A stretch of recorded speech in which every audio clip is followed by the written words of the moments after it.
Jenni Carlson. Is there a more dysfunctional basketball team than the OU men? I'm Barry Tramel, and the answer is yes. How about the OSU women? Live from the old Pubco studios in Oklahoma City, this is Press Row.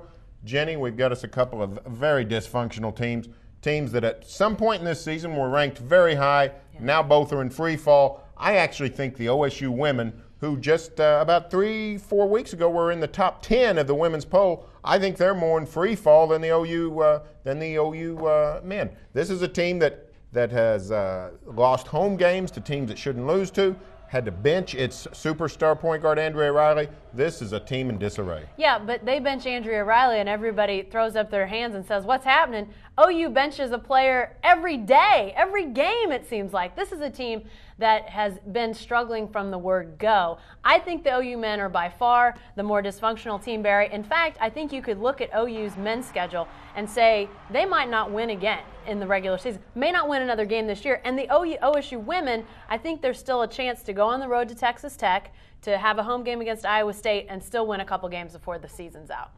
I don't know. This is a Cowgirl team that lost at home to Texas Tech. I'm not confident they're going to win again. This is a team that we were talking about being a 2 seed, no worse than a 3, not that long ago. Now we're debating, can they make it into the NCAA? And worse yet, even if they get there, this dysfunction is going to continue because unlike the OU men, the OSU women is going to have to sit at star. Andrea Riley can't play in the first round of the NCAA tournament this year because of past indiscretions. So this is the gift that keeps on giving, the dysfunction of this women's team. Well, it's clear that the losing, I think, has hurt OSU in ways that the losing probably hasn't hurt OU because their NCAA hopes were on the rocks from the time the Big 12 play started.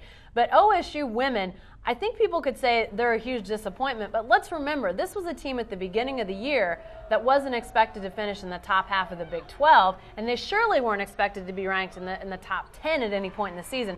I think this speaks to how good women's basketball in the Big 12 is, and granted, both are disappointments and both are in free fall, but I think OSU has a chance to recapture what it had only a couple weeks ago and still make the tournament. I say OU's men remain the bigger dysfunction, the bigger disappointment too, Barry. Well, I don't know about disappointment, but I'll grant you the dysfunction because I've come to a revelation. Nobody on the OSU women's team has been arrested for shoplifting this season.